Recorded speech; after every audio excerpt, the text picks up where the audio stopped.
ಏನು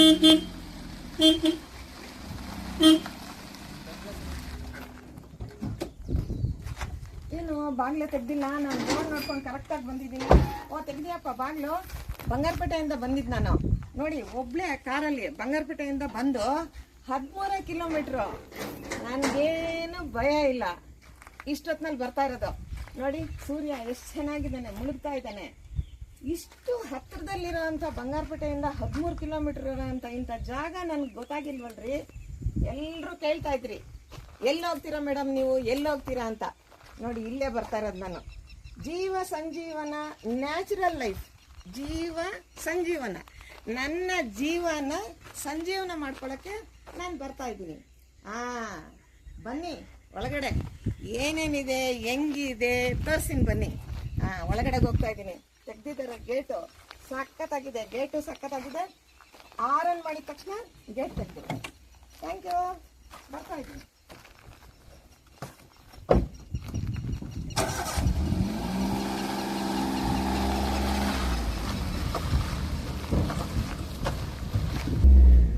ವಾವ್, ಎಷ್ಟು ಚೆನ್ನಾಗಿದೆ ರೀ ಮರ. ಅಯ್ಯೋಡ, ನಾನೆಲ್ಲೂ ಇಷ್ಟು ಚೆನ್ನಾಗಿರೋ ಮರ ನಾನು ನೋಡೇ ಇಲ್ಲ. ವಾವ್, ಎಷ್ಟು ಚೆನ್ನಾಗಿದೆ ರೀ, ಎಷ್ಟು ಅಗಲ ಇದೆ, ಸಖತ್ತಾಗಿದೆ. ಇಂಥ ಕಡೆ ಇರೋದಕ್ಕೆ ನಂಗೆ ತುಂಬಾ ಇಷ್ಟಪ್ಪ. ಏನ್ರಿ ಯಾವುದೋ ಒಂದು ದೊಡ್ಡ ಬಿಲ್ಡಿಂಗ್ ತರ ಕಾಣಿಸ್ತಾ ಇದೆ, ಏನು ಅಂತ ಒಳಗಡೆ ಹೋದ್ರು ಗೊತ್ತಾಗೋದು ನನಗೆ. ಏನ್ ಖುಷಿ ಆಗ್ತಾ ಇದೆ ನನಗೆ ಗೊತ್ತಾ ಡ್ರೈವಿಂಗು. ನನಗೆ ಇಂಥ ಕಡೆ ಅಂದ್ರೇನೆ ಸೂಪರ್ ಇಷ್ಟ ರೀ. ಇದೇನ್ರಿ ರೂಮ್ಗಳಿದ್ದಂಗಿದೆ. ವಾವ್, ಏನ್ ಚೆನ್ನಾಗಿದೆ, ಎಷ್ಟು ಚೆನ್ನಾಗಿ ಕಟ್ಟಿದ್ದಾರೆ. ಏನ್ ಪ್ಲಾನ್ ರೀ ಇದು. ಬನ್ರಿ ನಾನು ನಿಮ್ಗೆ ತೋರಿಸ್ತೀನಿ. ಹಾಗೆ ನಾನು ಒಬ್ಳೆ ನೋಡೋದಲ್ಲ, ನಿಮ್ಗೂ ತೋರಿಸ್ತೀನಿ. ಓ, ಇಲ್ಲೊಂದು ಆರೋ ಮಾರ್ಕ್ ಇದೆ. ಸೂರ್ಯ ನೋಡ್ರಿ ಎಷ್ಟು ಚೆನ್ನಾಗಿದ್ದಾನೆ. ಇದೇ ಪ್ರಕೃತಿ ಅಂದ್ರೆ, ಇದೇ ಪ್ರಕೃತಿ ಚಿಕಿತ್ಸೆ. ವಾವ್, ಇದು ರೀ ಜೀವನ ಅಂದ್ರೆ. ಯಾವ್ದು ಕೊರೋನಾ ಬಂದ್ರೆ ನಮ್ಗೇನಾಗ್ಬೇಕಾಗಿದೆ? 10 ಪಟ್ಟು ಜಾಸ್ತಿ ಆಗ್ಲಿ ಬಿಡ್ರಿ, ನಾವು ಕೇರೆ ಮಾಡಲ್ಲ. ಇಂಥ ಕಡೆ ಇದ್ರೆ ಸಾಕು, ಬದುಕೋಬಹುದು. ಜೀವನ ಸಖತ್ತಾಗುತ್ತೆ. ಇಲ್ಲೊಂದು ಆರ್ಮ ಮಾಡ್ಕೊಟ್ಟಿದ್ದಾರೆ ನೋಡ್ರಿ. ಎಲ್ಲಿ ನೋಡಿದ್ರು ಸೂರ್ಯ ಅಷ್ಟು ಚೆನ್ನಾಗಿ ಕಾಣಿಸ್ತಾನೆ. ಸೂಪರು. ವಾವ್, ಏನ್ರಿ ಅಷ್ಟು ಜನ ಇದಾರೆ. ಏನೋ ನನಗೆ ಗೊತ್ತಾಗಲ್ಲ. ಆಫೀಸ್ ಕೇಳಬೇಕು ಅಂದ್ಕೊಂಡಿದ್ದೆ, ಅವ್ರನ್ನೆಲ್ಲ ನೋಡ್ತಾನೆ ಖುಷಿ ಆಗ್ತಾ ಇದೆ. ಏನ್ರಿ ಯಾರೋ ಬೆಂಗಳೂರಿಂದ ಆ ಕಡೆಯಿಂದ ಬಂದಂಗಿದ್ದಾರೆ. ಏನು ಶಾರ್ಟ್ಸು ಟಿ ಶರ್ಟ್ಗಳು. ಏನ್ರಿ ವಾಕಿಂಗ್ ಹೋಗ್ತಾ ಇದ್ದಾರೋ ಏನೋ. ಒಂದು ಮಾತು ಸುಮ್ಗೆ ಹಂಗೆ ಅಂತೀನಿ. ಹಲೋ, ವಾಕಿಂಗ್ ಹೋಗ್ತಾ ಇದ್ದೀರಾ? ವಾಕಿಂಗ್ ಹೋಗ್ತಾ ಇದ್ದೀರಾ? ಆಫೀಸ್ ಇಲ್ಲೇನಾ? Okay okay, thank you. ಪರವಾಗಿಲ್ಲ, ಎಲ್ಲ ಆರಾಮಾಗೆಲ್ಲ ತೋರಿಸಿದ್ದಾರೆ. ಆದರೂ ಖುಷಿ. ಓ, ಕಾರ್ ಪಾರ್ಕಿಂಗು. ಎಷ್ಟು ಕಾರುಗಳಿದ್ದಾವೆ, ಎಂಥ ಕಾರುಗಳಿದೆ ನೋಡ್ರಿ. ಮರಗಳು ಅದೇ ಇರ್ಬೋದು ಆಫೀಸು. ಕಾರ್ ಹೋಗುತ್ತೋ ಇಲ್ವೋ, ಹೋಗ್ಬೇಕೋ ಬೇಡವೋ ಗೊತ್ತಿಲ್ವೇ. ಎಲ್ಲ ವಾಕಿಂಗ್ ಮಾಡ್ತಾ ಇದ್ದಾರೆ. ತಡೀರಿ, ನಾನು ಇಲ್ಲೇ ನಿಲ್ಲಿಸ್ಕೊಳ್ತೀನಿ ಅಲ್ವಾ. ಎಲ್ಲರೂ ನಿಲ್ಸಿದ್ದಾರೆ, ನಾನು ಇಲ್ಲಿ ನಿಲ್ಲಿಸ್ಕೊಳ್ತೀನಿ. ಈಗ ಹೋಗಿ ಆಫೀಸಲ್ಲಿ ವಿಚಾರಿಸ್ತೀನಿ, ಎಲ್ಲ ನಿಮಗೂ ಹೇಳ್ತೀನಿ. ಓಕೆ, ನಿಮಗೆಲ್ಲ ಇದು ಆಫೀಸಾ? ಆಫೀಸ್ ಹಿಂಗೆ ಹೋಗ್ಬೇಕಾ? ಸರಿ, ಓಕೆ. ಇಲ್ಲಿ ದೊಡ್ಡ ಬೋರ್ಡ್ ಹಾಕಿದ್ದಾರೆ. ಎಷ್ಟು ಚೆನ್ನಾಗಿದೆ ರೀ, ಏನು ಖುಷಿ ಆಗುತ್ತೆ. ಇಂಥ ಪ್ರಕೃತಿ ಇಲ್ಲಿರ್ಬೇಕು. ಇದೇ ಜೀವನ. ನನ್ಗೆ ಇದೇ ಇಷ್ಟ. ಯೋಗ ಒಂದೇ ಅಲ್ಲ ರೀ, ಈ ತರ ಎಲ್ಲ ಪ್ರಕೃತಿನಲ್ಲಿ ಬಂದಿರೋದೇ ಒಂದು ದೊಡ್ಡ ಯೋಗ. ಇಲ್ಲಿ ಬರೋದಕ್ಕೊಂದು ಯೋಗ ಇರ್ಬೇಕು. ನೋಡಿ ನಮ್ಮ ಆಫೀಸ್ ಎಷ್ಟು ಚೆನ್ನಾಗಿದೆ. ನಾನು ಹೇಳಿದೆ ನಾನು ಎಲ್ಲಿದ್ದೀನಿ ಅಂತ ತೋರಿಸ್ತೀನಿ, ನಾನು ಎಲ್ಲಿದ್ದೀನಿ ಅಂತ ಹೇಳ್ತೀನಿ ಅಂತ. ಇದು ಆಫೀಸು ತುಂಬಾ ಚೆನ್ನಾಗಿದೆ. ಇದು ರೂಮ್ ನಂಬರ್ 1 ಅಂತ ಇದೆ ನೋಡಿ. ನಮ್ಮ ರಾಜಶೇಖರ್ ಸರ್ ಅವರು ಇಷ್ಟೆಲ್ಲ ಓದಿದ್ದೀನಿ ಅಂತ ಬೋರ್ಡ್ ಹಾಕೊಳ್ತಾರೆ. ಆದ್ರೆ ನನ್ಗಂತೂ ಅರ್ಥನೇ ಆಗಲ್ಲ ರೀ. ಮಾತಾಡೋವಾಗ್ಲೇ ಹೇಳ್ಬಿಡ್ತಾರೆ, ಬರೀ ಪಾಸಿಟಿವ್ ಅಷ್ಟೇ. ವಾಸ ಆಗುತ್ತೆ, ಚೆನ್ನಾಗಾಗುತ್ತೆ, ಏನು ಯೋಚನೆ ಮಾಡಬೇಡಿ, ಚೆನ್ನಾಗಾಗುತ್ತೆ, ಒಂದು 4 ದಿವಸ ಇದ್ ನೋಡಿ ಅಂತ ಹೇಳ್ತಾರೆ. ಅವ್ರು ಹೇಳೋವಾಗ್ಲೇ ನಮಗೆ ಖುಷಿ ಆಗ್ಬಿಡ್ಬೇಕು. ಇದು ನನ್ನ ಎಕ್ಸ್ಪೀರಿಯನ್ಸು. ನನ್ನ ಮಾತು ಕೇಳ್ಕೊಂಡು ನೀವು ಅಲ್ಲೇ ಮಾಡ್ತೀನಿ ಇಲ್ಲೇ ಮಾಡ್ತೀನಿ, ನೋ, ಇಲ್ಲಿ ಬಂದಿರಬೇಕು, ಅವಾಗಲೇ ಗೊತ್ತಾಗೋದು. ನೋಡಿ, ಇದು ಇವ್ರ ರೂಮ್ ಆಯ್ತು. ಬನ್ನಿ ತೋರಿಸ್ತೀನಿ. ಇಲ್ಲಿ ನೋಡಿ, ಡಾಕ್ಟರ್ ಸಾಗರ್ ಅಂತ ರಾಜಶೇಖರ ಸರ್ ಅವ್ರ ಮಗ. ಅವರು ಇಲ್ಲಿ ಬ್ಲಡ್ ಟೆಸ್ಟ್ ಮಾಡ್ತಾರೆ, ನಮ್ಗೆ ಫುಡ್ ಬಗ್ಗೆ ಎಲ್ಲ ತಿಳಿಸ್ತಾರೆ. ಅವ್ರ ಹತ್ರ ಬೇಜಾನ್ ಪುಸ್ತಕಗಳಿದೆ. ನಮಗೆ ಒಳ್ಳೆ ಜೇನುತುಪ್ಪ ಅದು ಇದು ಎಲ್ಲ ಕೊಡ್ತಾರೆ. ಅದಾದ್ಮೇಲೆ ನಮ್ಮ ಯೋಗ ಡಾಕ್ಟರ್ ಇಲ್ಲಿದ್ದಾರೆ. ಇಲ್ಲೊಬ್ರು ಡಾಕ್ಟರ್ ಇರ್ತಾರೆ. ಇವ್ರು ಏನು ಅಂತಂದ್ರೆ ಬೆಳಗ್ಗೆ ಸಾಯಂಕಾಲ ಬೆಳಗ್ಗೆ ಯೋಗ ಹೇಳ್ಕೊಡ್ತಾರೆ, ಸಾಯಂಕಾಲ ಧ್ಯಾನ ಮಾಡಿಸ್ತಾರೆ, ರಾತ್ರಿ ಎಲ್ಲ ಬ್ಲಡ್ ಚೆಕ್ ಮಾಡ್ತಾರೆ. 3 ಜನನೂ ತ್ರಿಮೂರ್ತಿಗಳ ತರ ಬೆಳಗ್ಗೆ ಮಧ್ಯಾಹ್ನ ಸಾಯಂಕಾಲ ಸೂಪರ್ ಆಗಿ ನೋಡ್ಕೊಳ್ತಾರೆ. ನೋಡಿ, ರೂಮ್ ನಂಬರ್ 9 ಅಲ್ಲಿದೆ ನಾನಿದ್ದಿದ್ ರೂಮು. ಸಖತ್ತಾಗಿರುತ್ತೆ, ಸೂಪರ್ ಆಗಿರುತ್ತೆ, ಅಲ್ಟಿಮೇಟ್ ಆಗಿರುತ್ತೆ. ಇದನ್ನ ಮಾತಲ್ಲಿ ಹೇಳಕ್ ಆಗೋದೇ ಇಲ್ಲ, ಇಲ್ಲಿದ್ದು ಅನುಭವಿಸ್ಬೇಕ್ರಿ. ಸೂಪರ್. ಆಫೀಸಲ್ಲಿ ಎಷ್ಟು ಚೆನ್ನಾಗಿ ಅಟೆಂಡ್ ಮಾಡಿದ್ರು ಅಂದ್ರೆ, ಒಬ್ಬೊಬ್ರು ಒಂದೊಂದು ರೂಮಲ್ಲಿ ಕರ್ಕೊಂಡೋಗಿ ಪ್ರತಿಯೊಬ್ರು ಎಂಟ್ರಿ ಮಾಡಿದ್ರು. ಇಷ್ಟು ಫೀಸ್ ಅಂತ ಹೇಳಿದ್ರು, ಹಿಂಗ್ ಮಾಡಿ ಅಂತ ಹೇಳಿದ್ರು, ಎಲ್ಲ ಡೀಟೇಲ್ ಆಗಿ ನನಗೆ ಹೇಳಿದ್ರು. ಆಮೇಲೆ ಹೇಳಿದ್ದಾದ್ಮೇಲೆ ಬನ್ನಿ ಅಂತ ಹೇಳ್ಬಿಟ್ಟು ಬ್ಲಡ್ ಚೆಕ್ ಮಾಡಿದ್ರು, ವೆಯ್ಟ್ ಚೆಕ್ ಮಾಡಿದ್ರು. ಎಲ್ಲ ಆದ್ಮೇಲೆ ಪಾನೀಯ 1 ಗ್ಲಾಸ್, ಮೇಡಮ್ ನೀವು ಟಿಫನ್ ಮಾಡ್ಕೊಂಡು ಹೋಗ್ಬೇಕು ಅಂತಂದ್ರು. ಆಮೇಲೆ ಸರಿ ಆಯ್ತು, ಲಗೇಜ್ ಎಲ್ಲ ಇಟ್ಬಿಟ್ಟು ಬನ್ನಿ ಅಂದ್ರು. ನಾನು ಲಗೇಜ್ ಎಲ್ಲ ಇಟ್ಬಿಟ್ಟು ಬಂದ್ಮೇಲೆ ಟೈಮ್ ಟೇಬಲ್ ಕೊಟ್ರು, ಏನೇನು ಕೆಲಸ ಮಾಡಬೇಕು, ಏನು ಮಾಡಬೇಕು ಅಂತ. ಬೆಳಗ್ಗೆ 6:30 ಎದ್ದು ನಾವು ಪಾನೀಯ ತಗೊಂಡು, ನಾವು ಬೆಡ್ ಕಾಫಿ ಅಂತೀವಿ ಅಲ್ಲಿ, ಅಲ್ಲ ಇದೊಂದು ಕಷಾಯ ತರ ಕೊಡ್ತಾರೆ, ಅದೊಂದು ಬಿಸಿ ಪಾನೀಯ ಕೊಟ್ರು. ಕುಡಿದ್ಬಿಟ್ಟು ಇಲ್ಲಿಂದ ಯೋಗ ಮ್ಯಾಟ್ ಎತ್ಕೊಂಡು ಒಂದು ವಾಕಿಂಗ್ ಅಲ್ಲಿವರೆಗೂ, ಅದು ಧ್ಯಾನ ಮಂದ್ರ ಅಂತ ಹೇಳಿದ್ರು. ಅಲ್ಲಿ ಹೋಗಿ ಯೋಗ ಮಾಡ್ತಾರೆ ಅಂತ ಹೇಳಿದ್ರು, ಮಾಡಿಸ್ತಾರೆ ಅಂತ. ನಾನು ಇಲ್ಲಿಂದ ಬೆಳಗ್ಗೆ ನಡ್ಕೊಂಡೋದೆ, ಅಲ್ಲಿ ಯೋಗ ಮಾಡಿಸಿದ್ರು. ಬನ್ನಿ, ಜಾಗ ಎಷ್ಟು ಚೆನ್ನಾಗಿದೆ ಗೊತ್ತಾ ಯೋಗ ಮಾಡಿದ್ದು. ಆ ಯೋಗ ಮಾಡೋವಾಗ್ಲೇನೆ ನನ್ಗೆ ಅನ್ನಿಸ್ತು, ಈ ಯೋಗಕ್ಕಿಂತಲೂ ಈ ಪ್ರಕೃತಿನಲ್ಲಿ ಇದ್ದೀವಲ್ಲ, ಆ ಬೆಳಗಿನ ಜಾವ ಆಶಿಗಳು ಕೂಗ್ತಾ ಇದ್ರೆ, ಇಲ್ಲಿ ಯಾವುದೇ ವಾಯ್ಸ್ ಪೊಲ್ಯೂಷನ್ ಇಲ್ಲ, ಏರ್ ಪೊಲ್ಯೂಷನ್ ಇಲ್ಲ, ಒಂದು ಡಿಸ್ಟರ್ಬೆನ್ಸ್ ಇಲ್ಲ. ಆಮೇಲೆ ಘಮ ಘಮ ಅಂತ ಹೋಟ್ಲುಗಳಲ್ಲಿ ಪಾನಿಪುರಿಗಳು ರೋಡ್ಗಳಲ್ಲಿ ಮಾಡ್ತಾರೋ ವಾಸನೆ ಇಲ್ಲ. ಯಾವ ಕಡೆ ಹೋದ್ರೆ ಆ ಕಡೆ ಆ ಗಿಡ ಮರಗಳದ್ದು ವಾಸನೆ ರೀ. ಎಲ್ಲಿ ನೋಡಿದ್ರು ಬೇವಿನ ಮರ. ಆರೋಗ್ಯಕ್ಕೆ ಏನೇನ್ ಬೇಕೋ ಹಾಗೆ ಈ ಬಾಳೆ ಗಿಡಗಳು, ಈ ನೀರು, ಇವೆಲ್ಲ ನೋಡ್ತಾ ಇದ್ರೆ ಬೆಳಿಗ್ಗೆ ನೋಡ್ರಿ, ಇಲ್ಲಿ ಸರಿಯಾಗಿ ಸೂರ್ಯ ಹುಟ್ತಾನೆ, ಏನ್ ಚೆನ್ನಾಗಿರುತ್ತೆ ಗೊತ್ತಾ. ಅದನ್ನ ನೋಡೋದಕ್ಕೆ ಒಂದು ಆನಂದ. ಇಲ್ಲಿ ಸೂರ್ಯ ಹುಟ್ತಾನೆ, ಮುನ್ನಗಡೆ ಗೇಟ್ ಹತ್ರ ಸೂರ್ಯ ಮುಳುಗ್ತಾನೆ. ಇದು ಪೂರ್ವ, ಅದು ಪಶ್ಚಿಮ. ಆದ್ರೆ ನಮ್ಮ ದೇಹಕ್ಕೆ ಏನೇನ್ ಬೇಕೋ ಎಲ್ಲ ಆರೋಗ್ಯಕರವಾದಂತಹ ಪ್ರಕೃತಿ ಚಿಕಿತ್ಸೆ ಅಂತ ಬೋರ್ಡ್ ಹಾಕಿದ್ದಾರೆ. ಅದನ್ನ ನೋಡೋದೇ ಬೇಡ ರೀ, ಇಲ್ಲಿ ಬಂದ್ಬಿಟ್ರೆ ನಮ್ಗೆ ಚೆನ್ನಾಗಿ ಗೊತ್ತಾಗ್ಬಿಡುತ್ತೆ. ಸೊ ಹಂಗಾಗಿ ಯೋಗ ಮಾಡೋದು ನಾನಲ್ಲ, ನಾನು ಇಲ್ಲಿ ಬಂದಿರೋದೇ ದೊಡ್ಡ ಯೋಗ. ನನ್ಗೆ ಇಲ್ಲಿ ಸಿಕ್ಕಿರೋದೇ ಜಾಗ ಯೋಗ ರೀ. ಅದಕ್ಕೆ ಹೇಳ್ತಾರೆ, ಎಂತ ಮಕ್ಕಳನ್ನ ಪಡೆದಿಯಪ್ಪ, ಎಂತ ಯೋಗ ಅವನ್ಗೆ ಅಂತ ಹೇಳ್ತಾರೆ. ಕೆಟ್ಟ ಮಕ್ಕಳಿದ್ರೆ ಅಯ್ಯ ಏನು ಅಂತಾರೆ. ಅಂದ್ರೆ ಯೋಗ ಮಾಡೋದು ನನಗೆ ಇಷ್ಟು ದಿನ, ಇಷ್ಟು ವರ್ಷ ನನ್ನ ಬಾಡಿ ಹೆಲ್ತ್ ಎಲ್ಲ ಚೆನ್ನಾಗಿದೆ, ಕಂಡೀಷನ್. ಇಂಥ ಕಡೆ ಬರೋದಕ್ಕೆ ಯೋಗ ಇರಬೇಕು. ಬರೀ ಯೋಗ ಮಾಡಿದ್ರೆ ಸಾಕ? ಒಂದು ನಾಣ್ಯಕ್ಕೆ 2 ಮುಖ ಇದ್ದಂಗೆ ಯೋಗ ಎಷ್ಟು ಮುಖ್ಯನೋ ಆಹಾರನೂ ಅಷ್ಟೇ ಮುಖ್ಯ.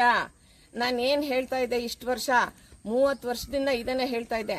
4 ತಿನ್ನಬೇಡಿ, ಯಾವುದು ಸಕ್ಕರೆ ಬೇಡ, ಅಕ್ಕಿ ಬೇಡ, ಮೈದಾ ಬೇಡ, ಎಣ್ಣೆ ಬೇಡ, ಮಿಕ್ಕಿದ್ದೆಲ್ಲ ಸ್ವಲ್ಪ ತಿನ್ನಿ, ಯೋಗ ಮಾಡಿ ಅಂತ ಹೇಳ್ತಿದ್ದೆ. ಅದು ಖಂಡಿತವಾಗ್ಲೂ ನಾನು ಇಷ್ಟು ದಿನ ಮಾಡಿದ್ದು ಅದನ್ನೇ. ಈಗ ಬಂದ್ಮೇಲೆ ಗೊತ್ತಾಯ್ತು ನಾನೇ ಏನ್ ತಿನ್ಬೇಕು ಅಂತ ಗೊತ್ತಾಯ್ತು. ಊಟದ ಬಗ್ಗೆ ತುಂಬಾ ಚೆನ್ನಾಗಿ ಎಕ್ಸ್ಪ್ಲೇನ್ ಮಾಡ್ತಾರೆ. ಅದು ಕೇಳ್ಬೇಕ್ರಿ ನೀವು ಕೂತ್ಕೊಂಡು. ನೀವ್ ಏನೇ ಕೇಳಿ ಉತ್ತರ ಕೊಡೋದಕ್ಕೆ ಅವ್ರು ರೆಡಿಯಾಗಿರ್ತಾರೆ. ಹೀಗೆ ಪ್ರಕೃತಿನಲ್ಲಿರುವಂತಹ ಎಲ್ಲಾ ಚಿಕಿತ್ಸೆಗಳನ್ನ ಹೇಳ್ತಾರೆ. ಇಲ್ಲಿ ಸೂರ್ಯನ ಬೆಳಕಿಂದ ವಿಟಮಿನ್ ಡಿ ಬರುತ್ತೆ ಅಂತ ಹೇಳಿದ್ರು. ಮರ ಗಿಡಗಳು ಇವೆಲ್ಲ ಏನು, ಅಂತಹ ಗಾಳಿ ಅದೊಂದು ಚಿಕಿತ್ಸೆ, ಗಾಳಿ ಒಂದು ಚಿಕಿತ್ಸೆ ಅಂತ ಹೇಳ್ತಾರೆ. ಅವ್ರು ಕೊಡೋ ಅಂತಹ ಆಹಾರ ಒಂದು ಚಿಕಿತ್ಸೆ ಅಂತ ಹೇಳ್ತಾರೆ. ಅವ್ರು ಹೇಳೋದ್ರಲ್ಲಿ ಏನು ತಪ್ಪಿಲ್ಲ, ಅನುಭವಿಸ್ಬಿಟ್ವಿ ನಾವು. ಏನು ಉಪ್ಪು ಕಮ್ಮಿ ಮಾಡಿ, ಎಣ್ಣೆ ಕಮ್ಮಿ ಮಾಡಿ, ಮಸಾಲೆ ಫುಡ್ನ ಕಮ್ಮಿ ಮಾಡಿ ಅಂತ ಹೇಳಿದ್ರು. ಇನ್ನೇನಪ್ಪ, ನಮ್ಮ ಬಂಗಾರಪೇಟೆನಲ್ಲಿ ರೋಡ್ 4 ಮಸಾಲೆ ಪೂರಿ ಅಂಗಡಿಗಳು, ಮನೆಗೂ ಮಸಾಲೆ ಪೂರಿ ಮಾಡ್ತಾ ಇರೋದೆ. ಹಾಕಿದ ಎಣ್ಣೆನಲ್ಲೇ ಹಾಕಿ ಕರೆದು ಕೊಡ್ತಾರೆ. ಅದು ಫೇಮಸ್. ಗೊತ್ತಿಲ್ಲ ರೀ, ಯಾರಿಗೂ ಗೊತ್ತೇ ಇಲ್ಲ. ಏನ್ ತಿನ್ಬೇಕು ಅಂತ ಗೊತ್ತಿಲ್ಲ. ಯೋಗ ಮಾತ್ರ ಮಾಡ್ತೀನಿ, ಎಲ್ಲ ಪೇನುಗಳೆಲ್ಲ ನಿವಾರಣೆ ಆಯ್ತು. ಆದ್ರೆ ಹೊಟ್ಟೆಗೆ ಹೆಂಗ್ ತಿನ್ಬೇಕು, ಏನ್ ತಿನ್ಬೇಕು ಅಂತಾನೆ ಗೊತ್ತಾಗ್ತಾ ಇಲ್ಲ. ಏನಂದ್ರೆ ಅದು ತಿನ್ನೋದು, ಎಷ್ಟಂದ್ರೆ ಅಷ್ಟು ತಿನ್ನೋದು, ಯಾವಾಗಂದ್ರೆ ಅವಾಗ ತಿನ್ನೋದು. ಇದೆಲ್ಲ ಕಲ್ತ್ಕೊಂಡು ಇವಾಗ ನಾನು ಇಲ್ಲೆಲ್ಲ ನೋಡ್ಕೊಂಡು ಹೋಗೋದಕ್ಕೆ ಬಂದಿರೋದು. ಇದಿಷ್ಟು ಹೇಳಿದ್ರಲ್ವಾ, ಕೇಳಿಸ್ಕೊಂಡಲ್ಲ, ತುಂಬಾ ಖುಷಿ ಆಗೋಯ್ತು ನನಗೆ. ನಿಮಗೂ ಈ ಜಾಗ ತೋರಿಸಿದ್ದೀನಿ, ನಿಮಗೂ ಹೇಳ್ತೀನಿ, ನಾನೇ ಕರ್ಕೊಂಡು ಹೋಗ್ತೀನಿ. ಬನ್ನಿ, ಧ್ಯಾನ ಮಂದಿರ ಅಂತ ಹೇಳ್ತಾರೆ. ಅಲ್ಲಿ ಯೋಗ ಮಾಡ್ತೀವಿ, ಊಟ ಮಾಡ್ತೀವಿ, ಕಷಾಯ ಕುಡಿತೀವಿ. ಅದು ಹೆಂಗಿದೆ ಅಂತ ತೋರಿಸ್ತೀನಿ ಬನ್ರಿ. ನಾನು ನೋಡೇ ಇಲ್ಲ, ನಿಮಗೂ ತೋರಿಸ್ತೀನಿ, ಬನ್ನಿ, ನೋಡ್ ಬನ್ನಿ. ಹೇಳ್ತಾನೆ ಇದ್ದೀನಿ, ಅಲ್ಲಿ ಸೂರ್ಯ ಉಡ್ತಾನೆ, ಇಲ್ಲಿ ಸೂರ್ಯ ಮುಳುಗ್ತಾನೆ ಅಂತ. ನೋಡ್ರಿ, ಸಾಯಂಕಾಲ ಇವಾಗ ಎಷ್ಟು ಇನ್ನು ಟೈಮು ಆಗ್ಲೇ ನೋಡಿ, ಸೂರ್ಯ ಮುಳುಗ್ತಾ ಇರೋದು ಎಷ್ಟು ಚೆನ್ನಾಗಿದೆ ನೋಡ್ರಿ. ನಮ್ಮೂರಲ್ಲಿ ಎಲ್ರಿ ಕಾಣಿಸುತ್ತೆ, ಎಲ್ಲ ಮನೆಗಳೇ ಕಾಣಿಸುತ್ತೆ. ಇಲ್ಲ ಮರಗಳು ಕಾಣಿಸುತ್ತೆ. ಯಾವ ಮರ? ಇಂಥ ಬೇವಿನ ಮರ, ಇಂಥ ಮರಗಳಲ್ಲ. ಅಲ್ಲಿ ಆ ಮರಗಳೇ ಬೇರೆ, ಬಂಗಾರಪೇಟೆನಲ್ಲಿ ಹಾಕೊಂಡಿರೋದು. ಈ ಸೂರ್ಯನ ಕಿರಣಗಳು, ಬೆಳಿಗ್ಗೆ ಹುಟ್ಟೋ ಅಂತ ಸೂರ್ಯನ ಕಿರಣಗಳು, ಏನ್ ಪ್ರಕೃತಿ ಚಿಕಿತ್ಸೆ ರೀ ಇದು. ಸಖತ್ ಅಂದ್ರೆ ಸಖತ್. ಈ ಬಾಳೆ ಗಿಡ, ಆ ಸೂರ್ಯ, ಇಲ್ಲಿ ಯೋಗ ಮಾಡೋದು. ಇಲ್ಲಿ ನೋಡಿ ಯೋಗ ಹಟ್ಟು. ಆ ಯೋಗ ಹಟ್ಟಿರ್ಲಿ ರೀ.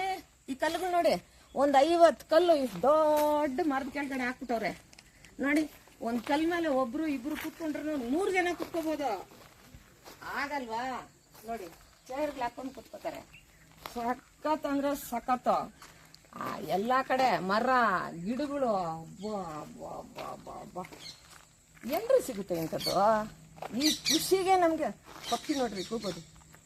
ಎಂತೆಂಥ ಪಕ್ಷಿಗಳಿದೆ ಗೊತ್ತಾ? ಇನ್ನು ನವಿಲ್ ಕೂಗೋದು ನಿಮ್ಗೆ ಕೇಳಿಸ್ಲಿಲ್ಲ, ಬಂಬಾಟೋ. ಅದಕ್ಕೆ ಹೇಳೋದು, ಏರ್ ಪೊಲ್ಯೂಷನ್ ಇಲ್ಲ, ವಾಯ್ಸ್ ಪೊಲ್ಯೂಷನ್ ಇಲ್ಲ, ಜನರ ಪೊಲ್ಯೂಷನ್ ಇಲ್ಲ, ಗಾಡಿಗಳ ಪೊಲ್ಯೂಷನ್ ಇಲ್ಲ, ಎಂಥ ವಾಸನೆನೂ ಆ ಹೋಟ್ಲುಗಳ ವಾಸನೆ, ಗಬ್ಬು, ಆ ಪಾನಿಪುರಿ, ಮಸಾಲೆ ಪುರಿ ಎಂಥದ್ದು ಇಲ್ಲ ಇಲ್ಲಿ. ಯಾವಾಗಲೂ ಅಷ್ಟೇ ರೀ. ಮನುಷ್ಯ ನನ್ನ ಆರೋಗ್ಯ ಚೆನ್ನಾಗಿದ್ರೆ ನಾನು ಸಂಪಾದಿಸಿರೋದನ್ನ ಅನುಭವಿಸೋದಕ್ಕಾಗೋದು. ನಾನು ಸಂಪಾದಿಸಿದ್ದೆಲ್ಲ, ನಾನು ಕಷ್ಟಪಟ್ಟಿದ್ದೆಲ್ಲ, ಒಂದು 40 ವರ್ಷ ಕಷ್ಟಪಟ್ಟು ದುಡ್ದು ದುಡ್ದು ದುಡ್ದು ಎಲ್ಲ ಮಾಡಿಬಿಡ್ತಾರೆ. 40-50 ವರ್ಷ ಆದಮೇಲೆ ಸ್ವಲ್ಪ ಏನೋ ಆಗುತ್ತೆ. ಅವಾಗ ಡಾಕ್ಟರ್ ಹತ್ರ ಹೋದಾಗ ಡಾಕ್ಟರ್ ಹೇಳ್ತಾರೆ, ಹಿಂಗಾಗಿದೆ ಹಂಗಾಗಿದೆ, ನಿಮ್ಗೆ ಇದಿಲ್ಲ ಅದಿಲ್ಲ ಅಂತ. ಅವಾಗ ಯೋಚನೆ ಮಾಡೋದು, ಎಲ್ಲ ದುಡ್ದು ಉಳಿಸಿ ಮನೆ ಕಟ್ಟಿ ಕಾರ್ ತಗೊಂಡು ಆರೋಗ್ಯನೇ ಇಲ್ಲ, ಇನ್ನೇನು ಅನುಭವಿಸೋದು? ಏನ್ರಿ ಅನುಭವಿಸ್ತಾನೆ ಮನುಷ್ಯ?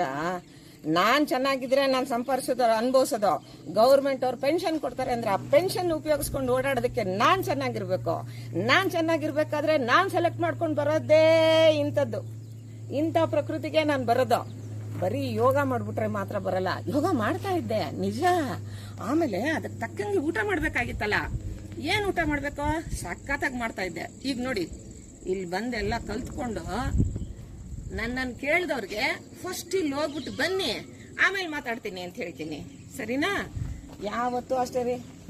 ಏನು ಜನರು ಏನಪ್ಪ, ಬರೀ ಸಂಪಾದನೆ ದುಡಿಯೋದು, ಮನೆಯಲ್ಲಿ ಏನು ಮಾಡಲ್ಲ. ಆ ಹೋಟ್ಲಲ್ಲಿ ಚೆನ್ನಾಗಿದೆ, ಈ ಹೋಟ್ಲಲ್ಲಿ ಚೆನ್ನಾಗಿದೆ, ಇಷ್ಟುದ್ದ ಓದಿದ್ದೀನಿ ನಾನು, ಅದು ಚೆನ್ನಾಗಿದೆ, ಇಷ್ಟು ಚೆನ್ನಾಗಿದೆ. ಏನು ಓದಿರೋದು? ಏನ್ರಿ ಓದಿರೋದು? ಆರೋಗ್ಯಕ್ಕೆ ಏನು ಬೇಕೋ ಅದನ್ನು ಓದಿ. ನಾನು ಚೆನ್ನಾಗಿರ್ಬೇಕು, ನನ್ನ ಆರೋಗ್ಯ ಚೆನ್ನಾಗಿರ್ಬೇಕು, ಅದು ಓದಿ. ಯಾವಾಗಲೂ ಕಾಯಿಲೆ. 60 ವರ್ಷ ಆದರೆ ಸಾಕು ಹಾಸ್ಪಿಟ್ಲು. ಮಾತ್ರೆ ಬೇಕಾ ನಿಮಗೆ? ಜಾತ್ರೆ ಬೇಕಾ? ನನಗೆ ಜಾತ್ರೆ ಬೇಕು, ಪಾತ್ರೆ ಬೇಕು. ಗೊತ್ತಾಯ್ತಾ? ಮಾತ್ರೆ ಬಿಡಬೇಕು, ಜಾತ್ರೆ ಹೋಗ್ಬೇಕು, ಯಾತ್ರೆ ಹೋಗ್ಬೇಕು, ಪಾತ್ರೆ ಚೆನ್ನಾಗಿರ್ಬೇಕು. ಆ ಪಾತ್ರೆ ಚೆನ್ನಾಗಿರೋದ್ರೆ ಇಲ್ಲಿ ಊಟ ಸಖತ್ತಾಗಿ ಹಾಕ್ತಾರೆ. ನಮ್ಗೆ ಒಲೆ ಇಲ್ದಿದ್ರು ಚಿಂತೆ ಇಲ್ಲ. ಅದೇನೋ ಗ್ಯಾಸ್ ಇಲ್ಲ, ಅದಿಲ್ಲ, ನೆಕ್ಸ್ಟ್ ಏನೋ ಒಂದು ಕೊರೋನಾ ಬರುತ್ತಂತೆ, ಅದಕ್ಕೇನು ಭಯ ಪಡಬೇಕಾಗೇ ಇಲ್ಲ. ಸ್ಟವ್ ಇಲ್ದಿರೇ ಅಡುಗೆ ಮಾಡೋದು ಹೇಳ್ಕೊಡ್ತಾರೆ. ಹೊಟ್ಟೆ ತುಂಬ ತಿನ್ಬೋದು. ನಾವೆಲ್ಲಾದರೂ ಟೂರ್ಗೆ ಹೋಗ್ತೀವಲ್ಲ, ನಾನು ಹೋಗ್ತಾ ಇದ್ದೀನಲ್ಲ 25 ವರ್ಷದಿಂದ ಶಬರಿಮಲೆಗೆ, ಇಲ್ಲಿ ಬಂದು ಕಲ್ತ್ಕೊಂಡು ಹೋಗ್ಬಿಟ್ರೆ ಸಾಕ್ರಿ, ಬಂಬಾಟ್ ಊಟ ಸಖತ್ತಾಗಿರುತ್ತೆ. ಇದು ಕಲಿಬೇಕ್ರಿ ಜನ. ಸೂರ್ಯ ಮುಳುಗ್ತಾ ಇದ್ದಾನೆ, ನಾ ಮಾತಾಡ್ತಾ ಇದ್ದೇನೆ ನಿಮ್ಮ ಹತ್ರ, ಹಂಗೆ ನೋಡ್ತಾ ಒಳಗಡೆ ಬನ್ನಿ. ನಮ್ಮ ಯೋಗ ಮಂದಿರ ಹೆಂಗಿದೆ ಅಂತ ತೋರಿಸ್ತೀನಿ. ಒಂದ್ಸಲಿ ನೋಡ್ಬಿಟ್ರೆ ನೀವು, ಅವಾಗಲೇ ತೋರಿಸಿದ್ನಲ್ಲ ಕಾರಲ್ಲಿ ಬಂದಾಗ, ನೋಡಿ ನೋಡಿ ಮರ ಇಲ್ಲಿಂದ ನೋಡಿ, ಆಹಾ ಎಷ್ಟು ಚೆನ್ನಾಗಿದೆ. ಅದೆಲ್ರಿ ಸಿಗುತ್ತೆ ನಿಮ್ಗೆ? ಏನ್ ಚೆನ್ನಾಗಿದೆ ನೋಡ್ರಿ. ಆ ಮರ ಛತ್ರಿಗಿಂತಲೂ ಚೆನ್ನಾಗಿದೆ. ಪರಿಸರ ನೈಸರ್ಗಿಕವಾಗಿ ಪ್ರಕೃತಿ ಬೆಳೆಸಿರೋದ ಮರನ ಆ ರೀತಿ ಅಷ್ಟು ಚೆನ್ನಾಗಿ ಬೆಳೆಸಿದೆ. ಅದು ಬೆಳೆದಿರೋದು ಮುಖ್ಯ ಅಲ್ಲ, ಅದು ಎಲ್ಲಿಟ್ರೆ ಅದು ಅಷ್ಟು ಚೆನ್ನಾಗಿರುತ್ತೆ ಅಂತ ಐಡಿಯಾ ಮಾಡಿ ಇಟ್ಟವ್ರಲ್ಲ, ಅವ್ರ ತಲೆಗೆ ಏನ್ ಹೇಳ್ಬೇಕ್ರಿ? ಏನೋ ತಲೆ ನೋಡ್ತಾ ಇದ್ರೆ ಒಂದೊಂದು ನನ್ನ ತಲೆ ತಿರುಗುತ್ತೆ. ಬನ್ನಿ ಒಳಗಡೆ ಹೋಗೋಣ.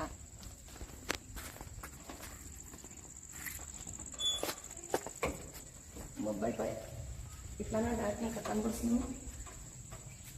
ಮೈನು ಇದನ್ನ ತರ ಇಲ್ಲಿಂದ ಬಂದ್ರೆ ಇಲ್ಲಿ ಕುಡಿಯೋಕೆ ನೀರಿಟ್ಟಿರ್ತಾನೆ ನೋಡಿ, ಫಸ್ಟ್ ಕ್ಲಾಸ್ ಆಗಿ ಪ್ರಕೃತಿ ನೀರು. ಇಲ್ಲಿ ಟೇಬಲ್ ಇಲ್ಲೇ ಬರ್ಬೇಕು, ಇಲ್ಲೇ ನಮ್ಗೆಲ್ಲ ನಾನು ಕಷಾಯ ಕೊಡ್ತಾರೆ, ಮಧ್ಯಾಹ್ನ ಊಟ ಹಾಕ್ತಾರೆ. ಆಗದೆ ಇರೋರು ಚೇರ್ ಮೇಲೆ ಕುತ್ಕೋಬಹುದು, ಆಗದೆ ಇರೋರು ಕೆಳಗಡೆ ಕುತ್ಕೋಬಹುದು. ನೋಡಿ ಈಗ ಕೂತ್ಕೊಂಡು ನೋಡಿ ಎಷ್ಟು ಕಂಫರ್ಟಬಲ್ ಆಗಿ ನೋಡಿ, ಹಿಂಗ್ ಕೂತ್ಕೊಂಡು ಕಾಲು ಹಿಂಗ್ ಇಟ್ಕೊಂಡು ಕಾಲ್ ನೋವಿರೋರು ಕ್ಲಾಸ್ನ ಕೇಳ್ಬೋದು. ಅನುಕೂಲ ಮಾಡಿರೋದು ಇಷ್ಟು ಚೆನ್ನಾಗಿ. ಈ ಗೋಡೆಗೆ ಒಪ್ಕೋಬಹುದು. ಆಮೇಲೆ ಅದಾದ್ಮೇಲೆ ನೋಡಿ ಈ ಕಡೆ ಕ್ಲಾಸ್ ತಗೊಳ್ತಾರೆ ನೋಡಿ, ಇಷ್ಟೇ